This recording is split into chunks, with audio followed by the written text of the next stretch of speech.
Well, hello there, YouTube. Johnny Friday coming at you. We are going to be replacing the front dash mid-range speakers on a 2011 Hyundai Sonata. Okay, so we're going to actually remove this grill. Now, I do want to point out that Hyundai would probably tell you to remove more of the interior to do this. So I'm not responsible for any damage that you make, but I can tell you I didn't make any damage as long as you do this very carefully. So let's just kind of pry underneath there. You just pop it up a little bit, you see? And so I don't do any damage, I'm going to kind of pull up, get underneath there with this screwdriver, and I'm just going to pop it. Ready? Pops right out. All right, we're in the interior now, and as you can see, there's the grill. We've popped that off already. So I ran into a little problem, and if I can save you some time, this is great. But even with my smallest Phillips head, I couldn't even really get into that first screw. I mean, I could barely get it off. But in particular, the one that's all the way in the very back, there was absolutely no chance I was going to get in there with even my smallest Phillips head. So what I ended up doing, and some of you will have this at home, if you have like a tiny little mini ratchet, or in this case like a ratcheting set with different bits, and I threw a Phillips head on there. I'm not going to actually do the labor here, but you can do this on your own. But there was no way, no physical way that I was going to get those little guys out without this. So if there's one thing you've learned from me, is get yourself a tiny little tool if you don't already have one like this, because you're going to need to be able to get all the way back in there where the window actually meets the dash to get these screws out. All right, we are back on the other side, and something I wanted to point out, before you actually take the speaker out, and by that I mean you've already unscrewed the screws, and now you've got the speaker that's just kind of situated in there. It's all very difficult to get to, but I want to teach you something else to avoid a serious headache that I ran into. In fact, I'm going to come out of the car quick, and now, again, I'm a huge audio-video guy, but this is really the first time I've ever done car stereo, and that's kind of why I wanted to do it. Not only were the factory mid-ranges crap, but I kind of wanted to teach myself how to do it. Anyway, I dropped the speaker down inside the dash when I was removing it. So what I recommend is, before you even start taking that bad boy out of there, use a wire.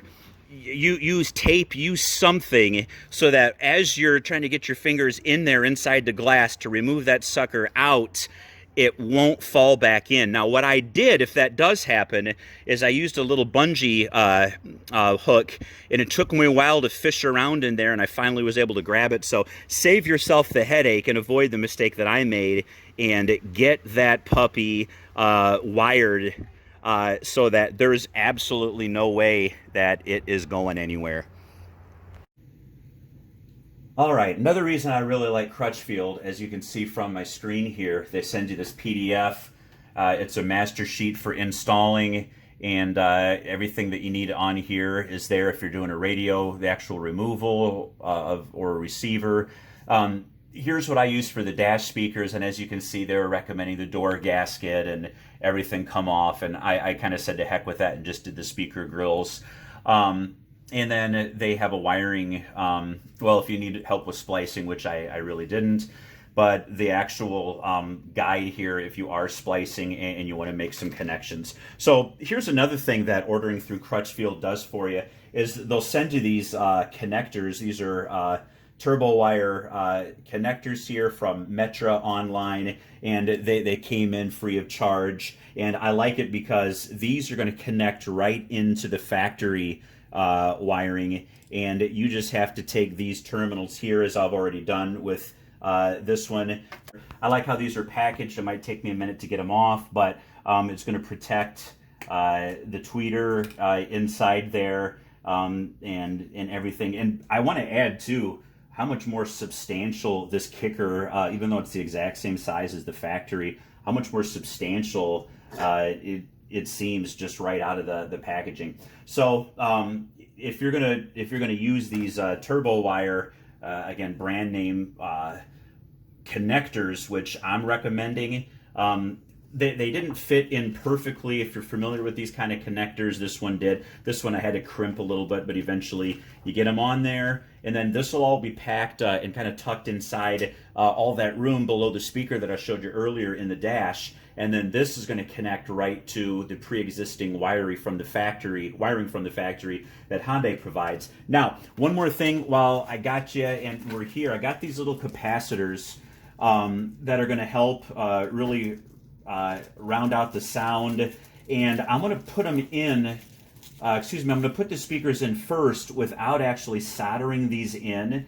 But I do want to point out that, and this will help isolate different frequencies with crossovers and whatnot.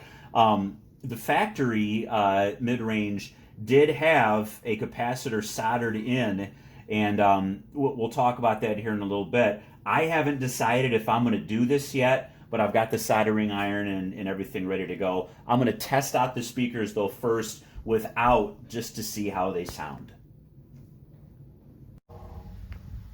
All right, we're back. So I was able to easily make this connection here. If you do need to remove it, obviously you got to press down and everything should easily move out. This is that extra wiring that was sent by Crutchfield, and the kickers that I ordered connect in there, crimped them down a little bit, and as you can see, this bad boy, I'm not going to put it in its housing yet. I just want to see that everything's working, that the load is okay, that the sound is okay. So I'm keeping my fingers crossed. I'm here in the passenger seat, but must have been raining last time we drove. I'm going to turn the system on, keeping my fingers crossed. I did decide to go with the flex capacitor. It's not a flex capacitor, of course, but you already knew that. And it came with these two capacitors, and the idea is that this being a relatively small speaker, it's a mid-range, but it doesn't really know that. It's kind of like a little dog, I guess. It doesn't necessarily know that it's a little dog. So you throw the capacitor on here, theoretically, to keep the lower frequencies from muddling up the speaker and possibly even damaging it, as some really low sounds could do. I haven't read up on this particular capacitor as much to know if this is like basically operating as a full out, I guess like almost like a crossover to make sure that frequencies aren't getting through, or if it's more of like a fail-safe to make sure you don't blow your speaker. But anyway, you might remember that on the first one I installed, I did not use the capacitor, and I do plan on using them. So anyway, long story short, ended up getting a little soldering kit here. My neighbor had one. Many of you watching have them. And what I did is I soldered it to the positive. So make sure you read up on these, but it's got to be the positive. And so what I ended up doing is I didn't take these off, but what I did is I disconnected the positive, so the capacitor goes right into the positive there. But what I did then is I soldered that, and I just it's not that I didn't trust my soldering, but I used a little bit of electric tape. And as you can see here, these leads, these connectors are going in. And then this will go right into the factory system.